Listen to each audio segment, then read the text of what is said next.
just going to the next step, but it's all God. So, And you're seizing the moment, which is amazing. And I thank you for seizing that moment. I believe God said there would be a speed up of time and that things would happen quickly.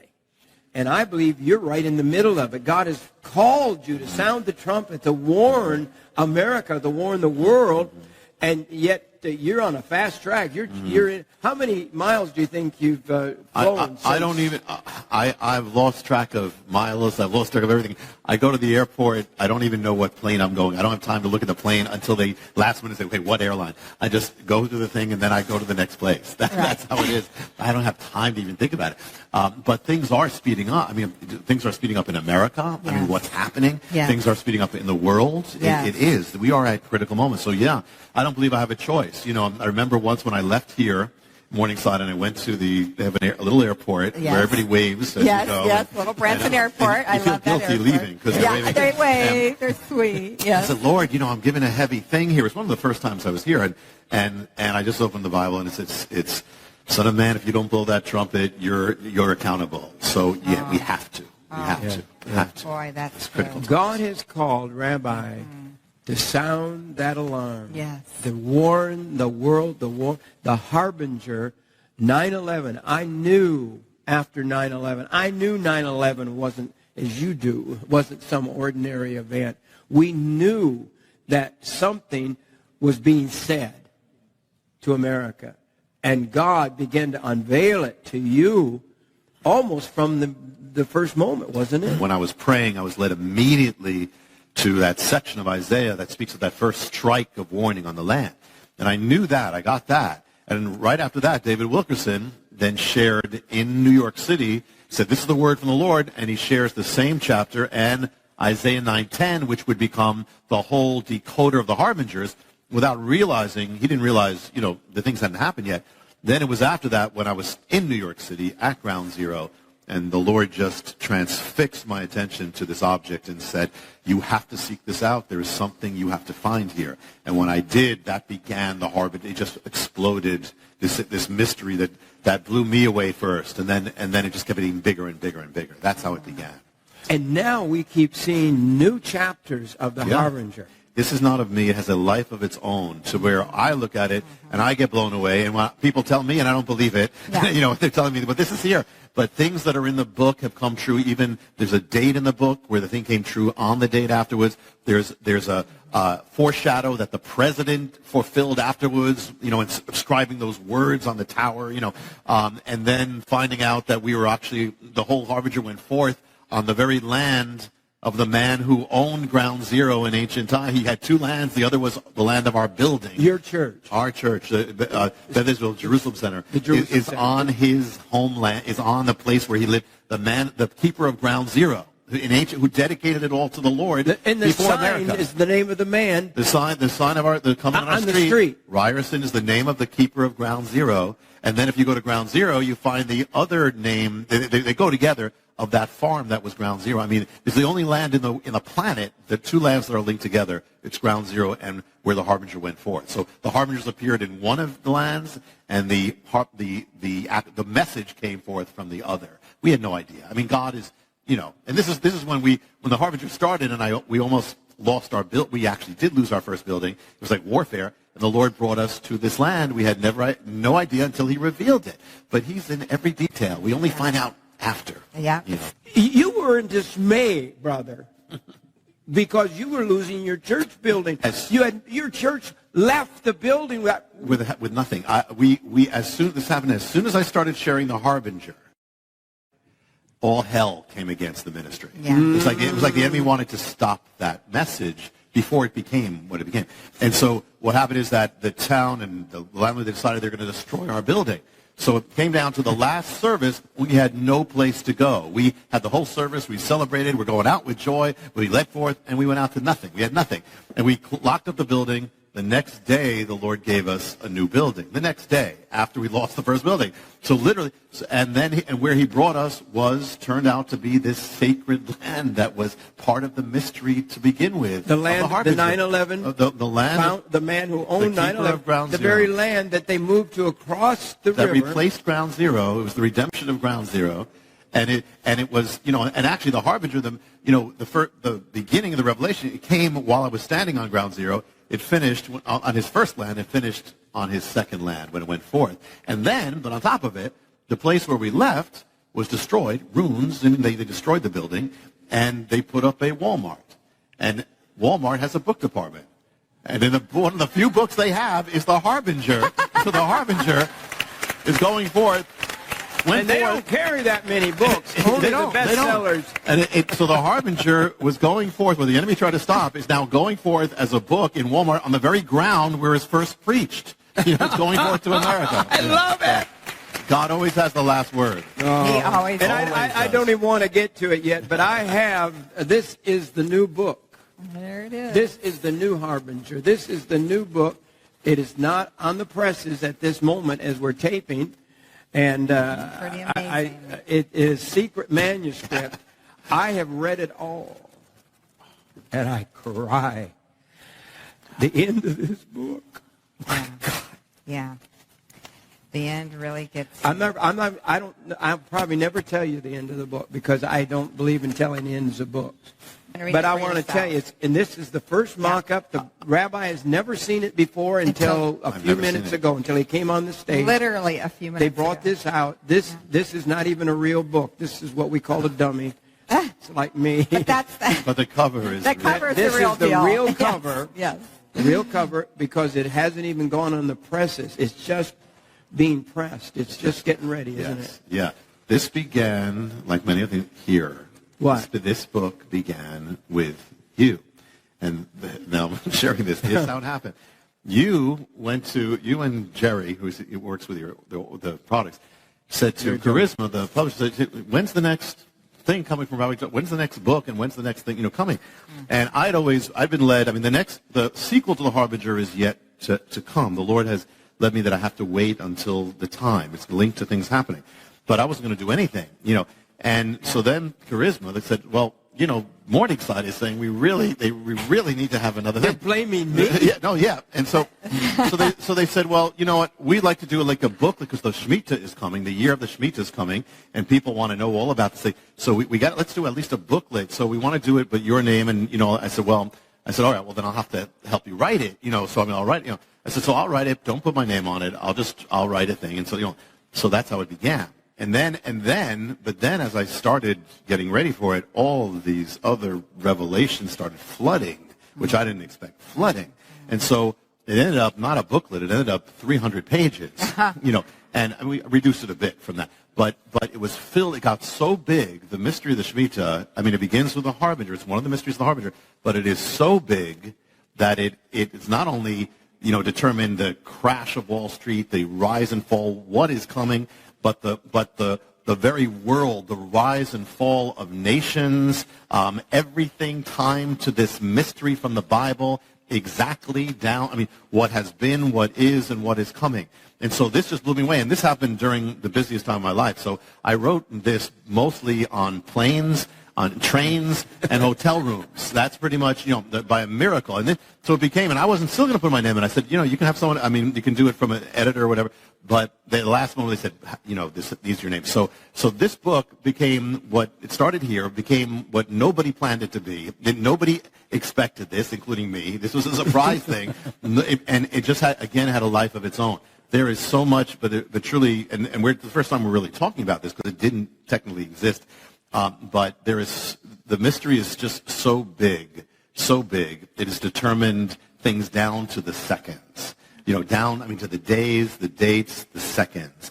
And it is coming. Another one is coming now. And it's getting more intense. And so I believe that the Lord wanted this out, as soon as possible. This is the guide to what the Shemitah year, where in a few months, really, we're entering a period of time, and you don't set dates. You make it very clear. I'm having a hard time not getting into this book because you see this where I marked it?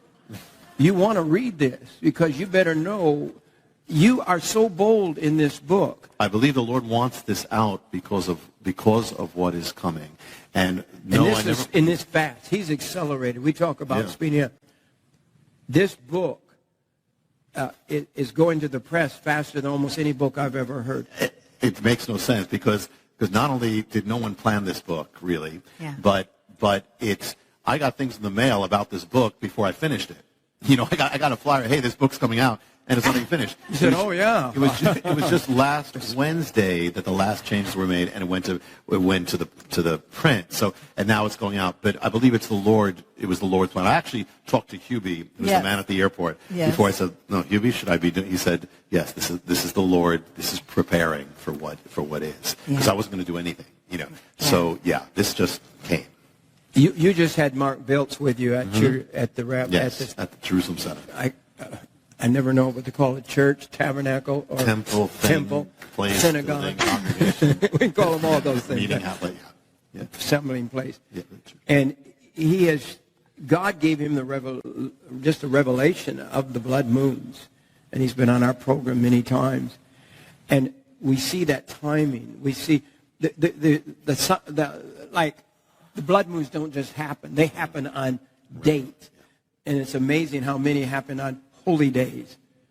And so God has a set time. And I think everyone here today needs to understand, and I believe with all of my heart, I know God changes his mind at least once. In Jonah's case, he was going to destroy Nineveh, but Nineveh repented. And it's interesting, in the Hebrew, when it says Nineveh shall be 40 days, Nineveh shall be it says destroyed or but also means overturned. So you can take it as destruction or shall be overturned. Well, they were overturned. They went from sin to a total revival. So even in that, God is accurate and true. Even the warning, you can say destruction or hope. You know? That's the only hope for America. Yeah, absolutely. I believe, I've said this before, I've said this here, and I'm not talking about the timing, though they could be in a specific way, but a great shaking is coming, and it is for the purpose. It's because without shaking, this nation will not turn back, and the only hope is shaking. Shaking. We're going to talk in the next few days. We're so glad to have you back for a week or so. We are. New development of the Harbinger. We're going to share that this week. We're going to share... God willing, we're booked to go with you to Israel. Yes. Woo! I can't believe Lori's never been to Israel. No, and we'll bring our cameras there. We'll originate program there. Yeah. It may be the coming of the Lord or something. I said, I don't know. And if all hell breaks loose while we're there, I said, no better place for the Lord to take us than straight from the Holy Land. I'm ready to go if that's what happens. I just have to ask you about Israel. Everybody's talking about the Psalms 83 war. We know which is coming. We don't know when. But could you give us an update, Rabbi? Yeah, well, you go to Israel occasionally. I do, and I'll be there before the tour too. I have to go back and forth, but I'll kind of a spiritual part of this, or the underside of it. First of all, I mean, just to keep always our perspective. No matter who it is, no matter what their name is, no matter what the organization is, it's beyond them. This is the enemy. The enemy has tried to destroy the Jewish people for 4,000 years, last 2,000, try to wipe them out in the 20th century. The names keep changing. Hamas, Saddam Hussein, Joseph Stalin, Hitler. It's not based on them. This is a fallen angelic being who is dealing with that enemy that Israel is dealing with, and that is trying to wipe them out because he knows what's coming. So he's trying to wipe them out. But interesting, we just talked before about that one-year Bible, and then the thing that was appointed for 9/11, which was the Harbinger scripture. But also in every one-year Bible, appointed is another verse, which is Psalm 55, which speaks about destruction. This was appointed for 9/11, and everyone speaks about destruction in the city. And the word that they use for destruction or violence in the city is a word that's an amazing word because it means something in Hebrew and it means something in Arabic. And that word, which means violence or destruction, is the word in the Bible is the word Hamas. Oh. It's the word in the Bible is the word Hamas. In Arabic, it means fanaticism and zeal. In Hebrew, it means destruction and violence. And actually, I'll tell you, it also means, listen to what Hamas means in the Bible. It means damage, cruelty, oppression, unrighteousness, wrongdoing, falsehood, and to act violently. And let me just listen to this, and this is just, by the way, I didn't plan this except that I was told that, you were talking about this. So upstairs last night, I just looked in the Bible. So let me just share what's here. In the Bible, what it says about Hamas. Listen, the word Hamas. Okay. Psalm 25. Consider my enemies, for they are many, and they hate me with a Hamas hatred. Psalm 74:20. Think about the tunnels with Hamas. Think about this. Yes. The dark places of the earth are full of the dwelling places of Hamas. Oh, my. Okay, 2 Samuel 22, you saved me from Hamas. Psalm 11, but the wicked and he who loves Hamas, the Lord's soul hates. Isaiah 53, Messiah. Listen to this, but it says he had done no Hamas. He's the opposite of Hamas. He had done no violence. Ezekiel 7, Hamas has risen up into a rod of wickedness. Ezekiel 7, the land is full of crimes of blood and the city is full of Hamas. And let me give you one more. There's more. Actually, just take your time. No, I want to write. This is incredible. This is Revelation. This is just last night. And the thing is that Obadiah speaks about Esau, the descendants of Esau. He says, it's your shame that you went against your brother Isaac. In other words, and many of the descendants of Esau are linked with these people, with many Arabic people, and they're wonderful. There are wonderful, God-loving Arabic people, but you have that as well. So it says that it's your shame that you went against Isaac. So listen to what it says here. It says this. It says, speaking about the descendants of Esau, for your Hamas against your brother Jacob, shame shall cover you. So it's talking about the descendants of Esau. It says your Hamas against them. And now listen to this, last one. This is a promise to Israel. Listen, Isaiah 60. For Hamas shall no more be heard in your land, nor the wasting of destruction in your borders. You'll call your walls salvation and your gates praise.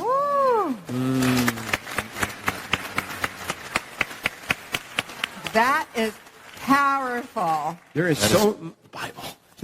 It's just right here in the Word. It's been there all these years. They're thousands of years old. The Word, I quake and shake under the Spirit of what's going on. We are there. We're in the final days. Church, if you're not studying the Word, if you're just going to happy church and you're not studying the Word of God, and you're just hearing preaching about how to get more money, the money's going to be gone. All the people that are prophesying today that I trust are saying there's going to be a crash in America like we've never. Just share a couple of them. Yeah, here's one headline. This is from Money News. The headline reads this: Billionaire warns Yellen collapse will be unlike any other. It says another horrific stock market crash is coming, and the next bust will be unlike any other we have seen.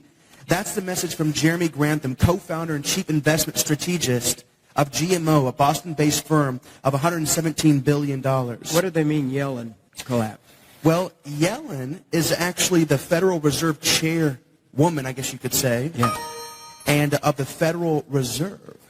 So they're saying that she's acting in such, he doesn't pull any punches. I mean, he's saying that she's acting in such an ignorant way that the Yellen collapse is going to be blamed on her. They're actually putting a name to it. Wow. Yeah. Really? When you study the Samhita, the warning, and we're coming to a time of warning and judgment, are we not, Rabbi? We're in a time of warning and of judgment, and it is accelerating. Since I was here last time, things have accelerated in America, just, because this is the other side. The harbingers continue because what's happening in the nation is continuing.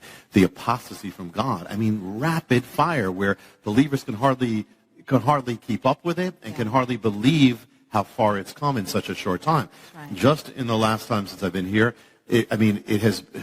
marriage has been has been struck down in state after state after state. It has never not been struck down since that Supreme Court ruling.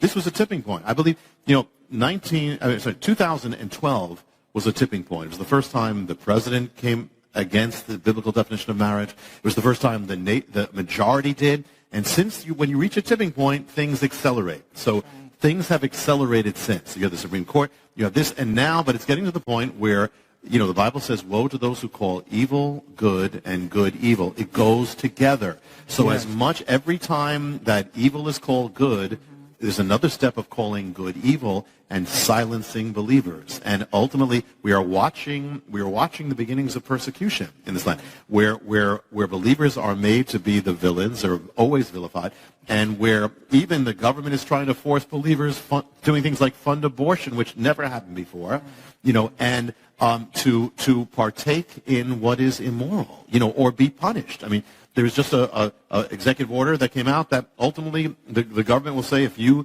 a nonprofit or you're a religious group and you are not endorsing basically homosexuality, we will cut ourselves off from you. I mean, this is major stuff. And so we are watching these risks. So at the same time, the signs of judgment are increasing, just as in Israel's last days. That's why the signs of the harbinger have never stopped.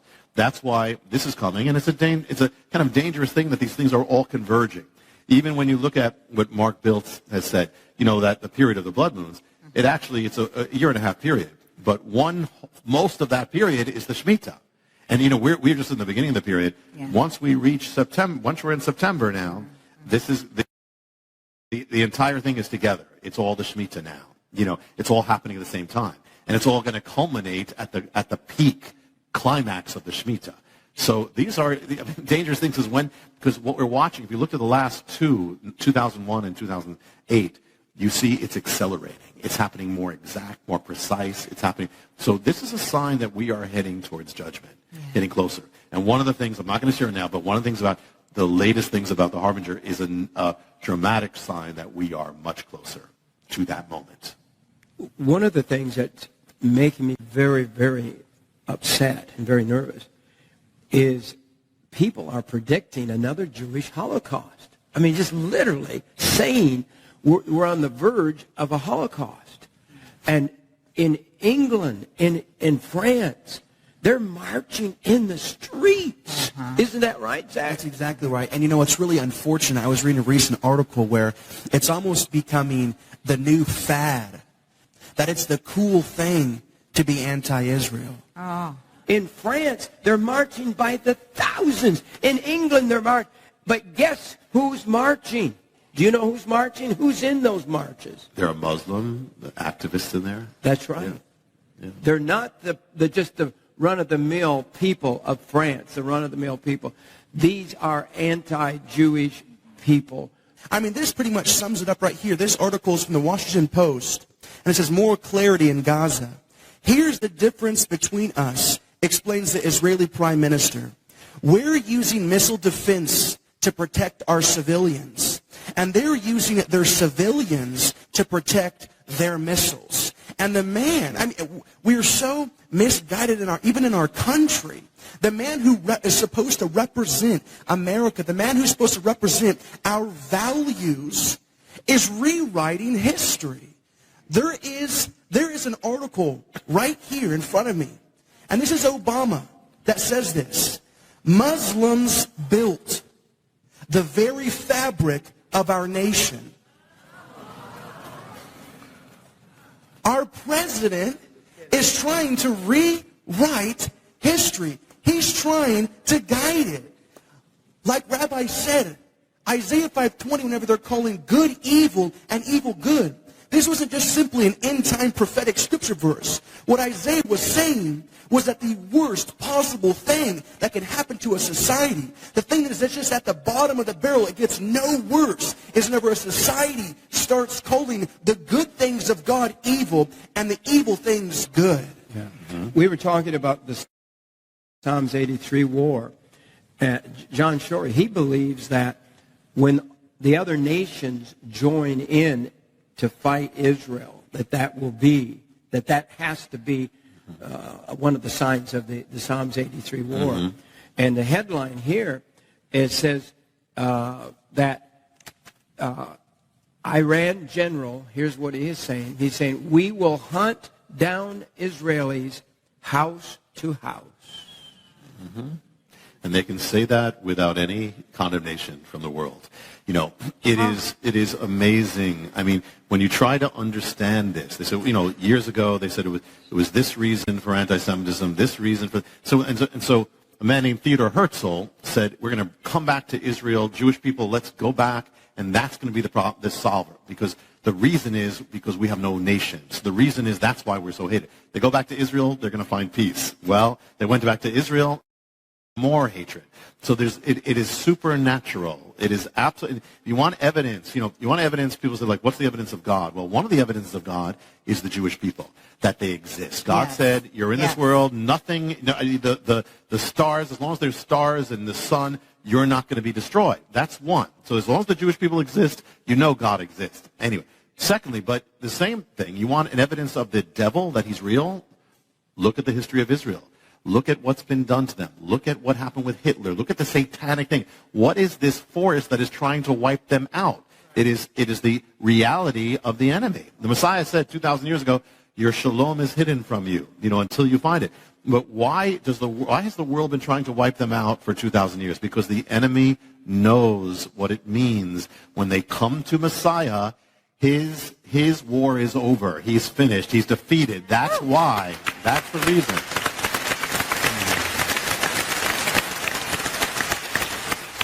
It's amazing. There's warfare over Israel and Jerusalem. You go in the natural, Jerusalem, you got great cities. Jerusalem is a bunch of rocks, basically. It's in the natural, doesn't have anything that any major city has. It has nothing. And yet it's the most fought over city in the history of the world. The world has been trying to get, why? Because God says, this is my city, this is where I put my name, and this is where I'm coming back. That is why. And so the enemy has tried to destroy that city again. And also, what really bothers the enemy is having Jewish people there. That's why the world says, you can't. It's the only place where it's a crime for Jewish people to settle in their own land. The world says this is a crime. You build a house, this is a crime. Why? Because the enemy doesn't want them there, because the Lord said they need to. When they come there, that's the beginning of when I'm coming. I'm not coming again until they're there. The devil, we'll put a name on him, is trying to destroy the very word of God. Yes. The Jew has to be Jesus, the fulfillment. He can't come back if the Jews haven't returned to Israel. Yes. So just the fact that they returned 70 years ago, roughly, and built a city there is the foundational stone of prophecy of the coming of the Lord. And now all of that is, I believe we're in that last generation. It's all happening. You can feel it, can't you? You know the King is coming. Yeah. You know the word. Yeah. You wouldn't be in this room if you didn't know that. But most of the church is not even looking at what God's doing. They're looking at how to get more money in their pocket, which is the love of money is the root of all evil. How could we be moving into another gospel when Jesus is about to return? It's happening. I believe we only have a short, as John Shorey puts it, a window of the Lord's return. I really believe we are in the day. I don't see how it could be much longer because of the times of the generation, because of all the fulfillment. The Jews have returned. The warfare that's going on. There's warfare. This is crazy. The warfare in the United States of America. We have turned our backs against God. We have mocked God. And God's not mocked. No. You have major things happening at once. You have America distancing itself from Israel in the last few years, number one. At the same time, America is rapidly turning against the ways of God, rapidly. And you wonder, how far could it go? Yeah. And how far will the Lord allow it? Yeah. So as you said, he is not mocked, and he won't, but he warns before, his heart is mercy.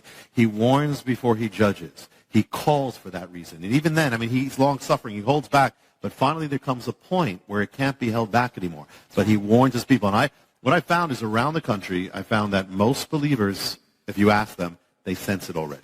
they would tell you, yes, we believe something is coming. I mean, I've never had that before, where it's been that palpable, that there is something coming here. America is in danger of judgment. Never before. So we are, yes, this is what we knew about in days when we learned about prophecy. It's coming. We talked about persecution, but now it's coming. We talked about, about it's coming. So yes, and we have to be ready, which is one of the things that you guys do. The book, The Mystery of the Shemitah, will be out shortly. We'll announce it on the show. The first appearance will be here. We'll be here. And we have, I call it it's the Mystery of the Shemitah.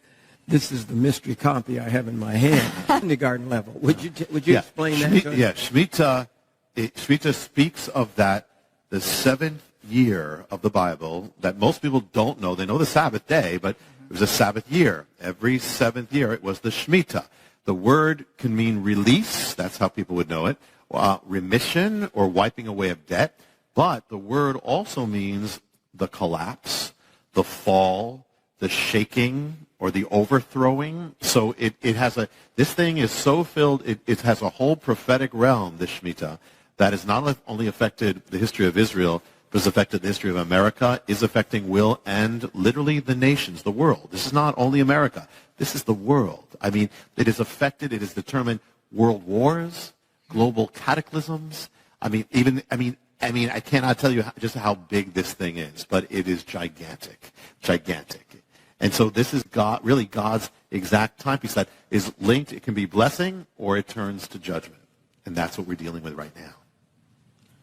And so it was a time when the land was to rest. Sabbath for the land. The land rests. Every seventh year you shall have a Sabbath. And there's no sowing, no reaping, no plowing, nothing. You let everything. There's no buying or selling of the fruits. It is a total Sabbath rest, which was to be a good thing initially, but it turns into something else. And the thing is that on the last day of the Shemitah, the very last day, is an amazing thing called Elul 29, when that's the 29th day of the Hebrew month Elul, when all debts are wiped out, all credits wiped out, the financial accounts are wiped clean, which was a blessing.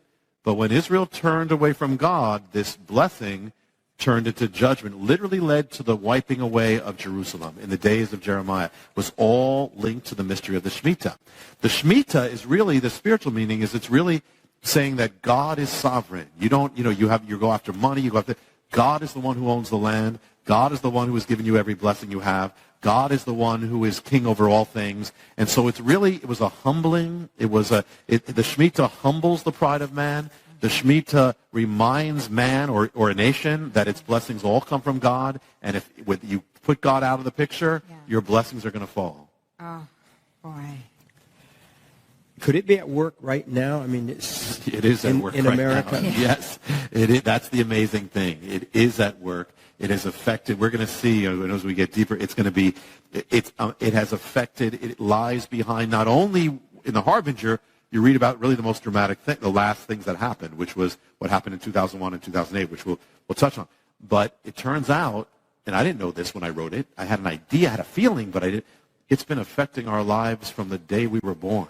It's been affecting our jobs. It's been affecting the rise of the economy, the fall of the economy, the rise of Wall Street, fall of Wall Street, what happens in the White House. It affects what happened overseas. It's been affecting every one of our lives, and it will affect the future. So yes. Could you just, so people begin to understand, what are the signs of the Shemitah? How would it appear? Okay. It became like what to watch for, kind of the fingerprints. I like keys. I like little points that people can remember. Yes. Because see what's going on, because we are there, people. We are there. And the more I study, and reading your new book is so overwhelming that, I don't know what to do because people won't listen. That's how a watchman often feels. Really? Yeah, you're blowing the shofar. You're trying to wake up the people. That's what the Lord said. But once you blow the shofar, you're not responsible whether they wake up or not, or whether they're going to say yes or no. Our charge is to blow the shofar. No matter what, blow the shofar. God will. And one of the reasons One of the reasons you don't hear a lot of people blowing the shofar is because they're scared to death. The headlines this week, the government's coming for the church next. Have you read those headlines? This is just out the last 48 hours. They're coming for the church. And I'll tell you what, most churches are scared to say what we're saying. They're afraid to tell you the truth. They're afraid. Government has power. Politicians crush each other through political power. I've seen it. I've walked with presidents. I have talked with them. I'm telling you, politics can bring out a bad spirit in anybody, I think.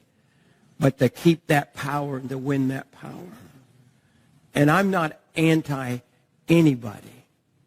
I'm not a Democrat. I'm not a Republican. I'm not an independent. I'm just a Christian who loves Jesus, who believes that we ought to honor God in our nation. But I know I have seen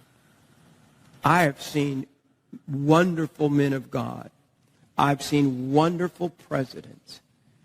I have seen wonderful presidents sell their friends for political power. Power is corrupting. And we are living in a day where we must honor God. We must honor God. Yes. Yes. So give us just a couple of points there. Okay.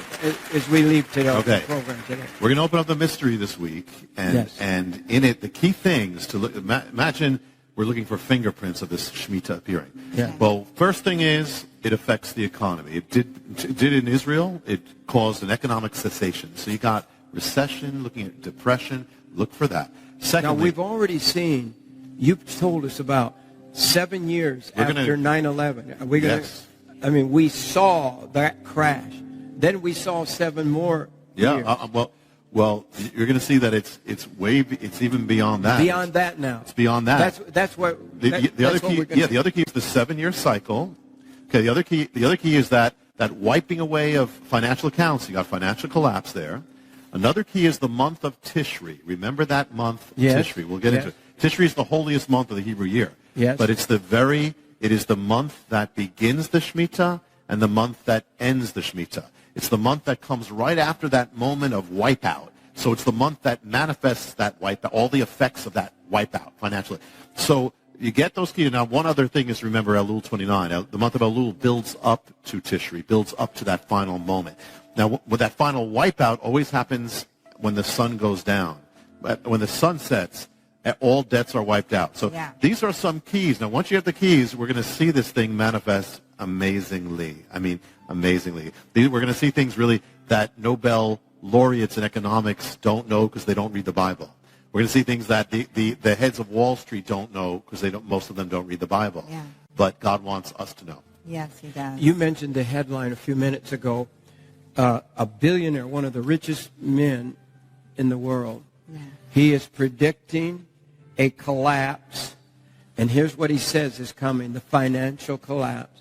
He says it will be unlike any other.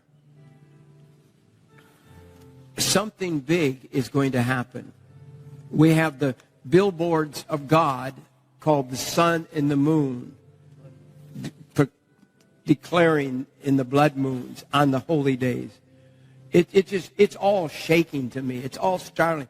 I mean, I've been a Christian since a little boy. Donna and I, my sister's here in the front row, but we grew up in church. We didn't have pews. We had benches. But we've grown up. We've heard about this. We've heard it preached. We've heard the prophecy preached. And here we are living in it.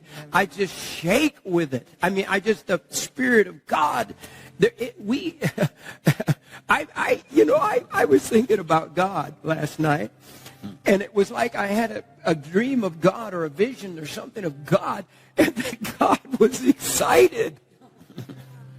Can you imagine God? I don't know. I could be all wet. I don't know. But no, it's in the Bible. It's in the Bible.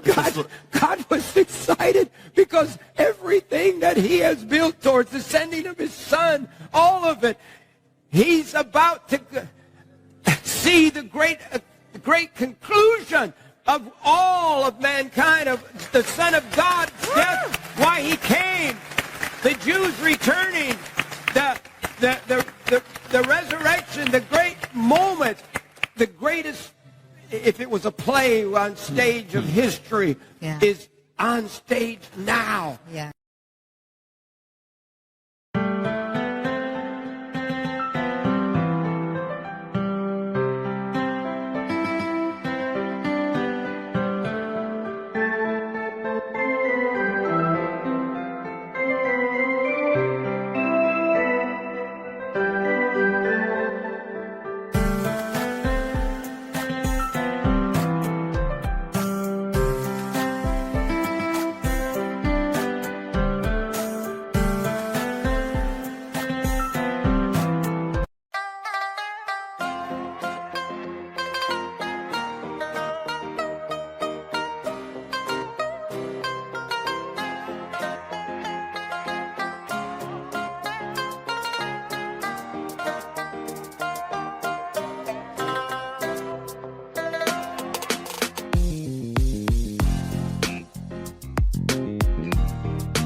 không em? Chuyện tình yêu đâu biết được ngày mai. Rồi hôm nay em bên ai, nhìn em khóc trên vai. Thôi hãy quên đi, về với em hiện tại. Anh còn nhớ về ngày ta còn đắm say. Anh vẫn nhớ về người bên anh khi ấy. Em đã quên rồi câu hứa yêu trọn đời. Em bỏ anh rồi, em vui tình nhân mới. Cuộc tình này đã khác rồi, mình kết thúc em ơi. Chuyện tình này đã chết rồi, còn tiếc chi em ơi. Một lần em gian dối rồi, còn cố yêu không vui. Một lần em đã phản bội, làm vết thương chưa nguôi. Thì anh vẫn sẽ mỉm cười, người khác làm em vui. Còn anh xin kết thúc và giữ chút đau thương thôi. Ở nơi xa luôn nhớ về một mối duyên tình phai. Đường em đi nay khác rồi, còn mỗi anh đơn côi. Đường em đi nay đã khác rồi, còn riêng anh mãi đứng đơn côi.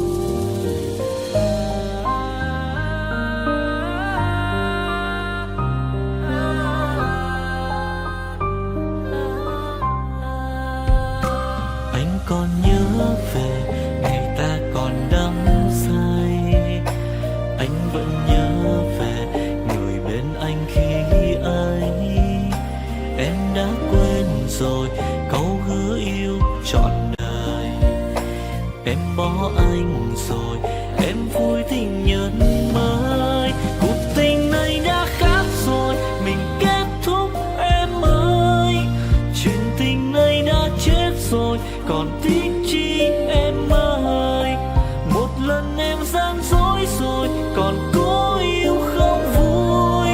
Một lần em đã phản bội, làm vết thương chưa nguôi. Thì anh vẫn sẽ mỉm cười, người khác làm em vui. Còn anh xin kết thúc và giữ chút đau thương thôi. Ở nơi xa luôn nhớ về một mối duyên tình phai.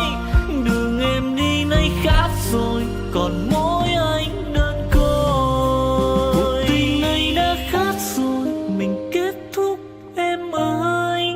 Chuyện tình này đã chết rồi, còn tiếc chi em ơi. Một lần em gian dối rồi, còn cố yêu đâu vui. Một lần em đã phản bội, làm vết thương chưa nguôi. Thì anh vẫn sẽ mỉm cười, người khác làm em vui. Còn anh xin kết thúc và giữ chút đau thương thôi. Ở nơi xa luôn nhớ về một mối duyên tình phai. Đường em đi nay khác rồi, còn mỗi anh đơn côi. Ở nơi xa luôn nhớ về một mối duyên tình phai. Đường em đi nay khác rồi, còn mỗi xin anh thôi.